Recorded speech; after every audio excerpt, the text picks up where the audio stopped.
हरियाणा के पार्कों को सरकार ग्रीन लंग्स, फिटनेस हब और फैमिली स्पॉट के तौर पर विकसित करने का दावा कर रही है। लेकिन ग्राउंड जीरो पर इनकी हालत कैसी है, ये जानने के लिए ईटीवी भारत की टीम ने रियलिटी चेक किया।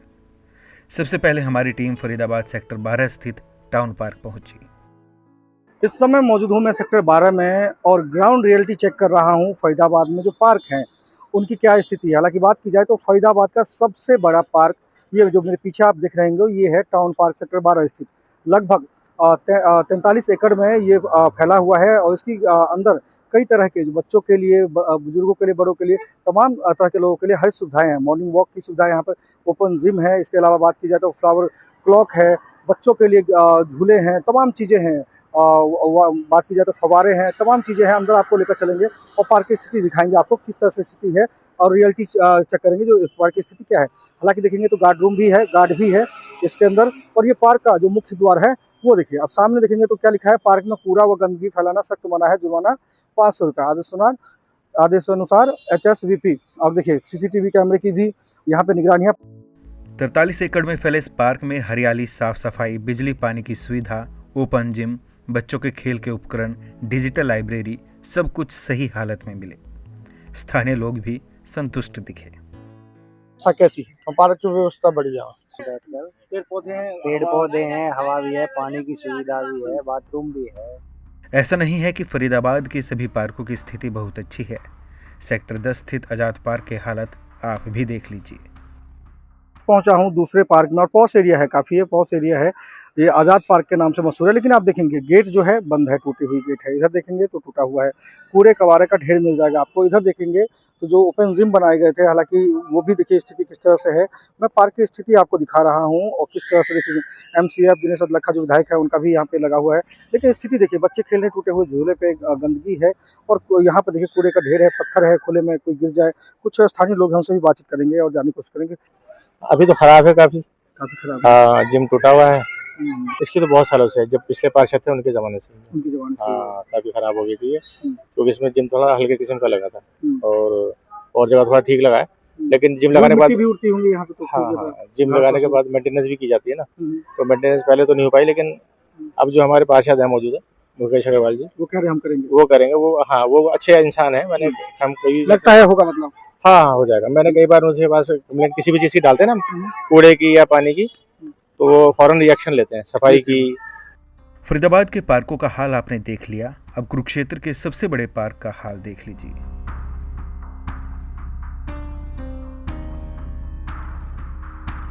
ये तस्वीरें कुरुक्षेत्र के सबसे बड़े ताऊ देवीलाल पार्क की है, जो देखरेख के अभाव में बदहाल होता जा रहा है।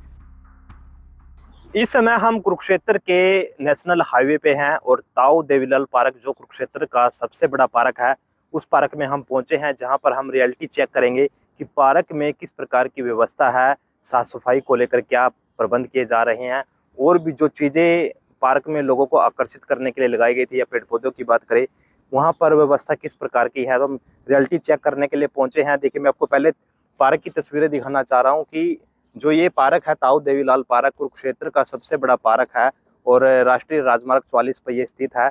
हालांकि अगर यहाँ पर ग्रीनरी की बात करें, काफ़ी अच्छा यहाँ पर माहौल है, साफ सफाई की व्यवस्था भी यहाँ पर अच्छी है। लेकिन जो पार्क के अंदर एक बड़ा प्रोजेक्ट लगाया गया था, फाउंटेन का लगाया गया था, फुहारे का लगाया गया था, ताकि अगर कोई भी यहाँ पर सैर करने के लिए या घूमने के लिए, अपना समय व्यतीत करने के लिए आता है तो उनको ये आकर्षित करे। लेकिन पिछले काफ़ी समय से है जो फाउंटेन है वो बंद पड़ा है। रियलिटी चेक में पार्क के बाहर बने आउटलेट जर्जर हालत में मिले। राष्ट्रीय राजमार्ग 44 की तरफ डंपिंग जोन मिला। जो ताऊ देवीलाल पार्क है उसके बाहर हम खड़े हैं। पार्क के अंदर की व्यवस्था भी हमने देखी है और इस समय हम उसके बाहर है, जहां पर प्रशासन के द्वारा आउटलेट्स बनाए गए थे। लेकिन यहाँ पर लाखों रुपये खर्च करने के बाद ये किसी के द्वारा रेंट पर नहीं लिए गए और हालात आपके सामने हैं।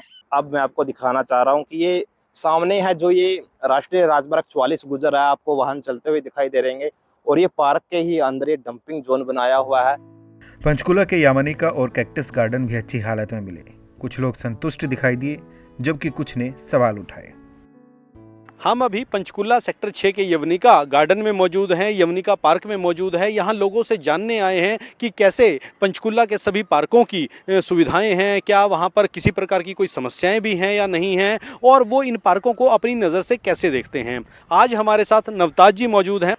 देखिए, डेफिनेटली ये यहाँ पंचकुला और ज़ीरकपुर का सबसे बड़ा पार्क है, और जो यहाँ पर रेजिडेंट्स हैं उनके लिए ये एक बहुत ही ग्रीन जोन है, जो उनकी हेल्थ के लिए बहुत ही बढ़िया है। इसीलिए सुबह शाम लोग यहाँ रनिंग करने आते हैं, और इस पार्क में बाकायदा जॉगिंग ट्रैक भी है।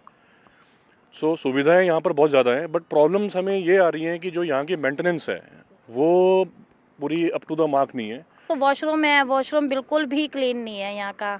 और सेकंड है कि यहाँ जो एक मतलब कि बेढंग से बैठते हैं ना, जो लड़के और लड़कियाँ बैठती है ना, वो कई बार तो हम लोगों से ही डांट खा चुके हैं। इतनी बेकार हरकतें करते हैं यहाँ बैठ के, और पुलिस भी यहाँ घूम रही होती है कई बार, पर लेकिन उनको मना नहीं करते वो।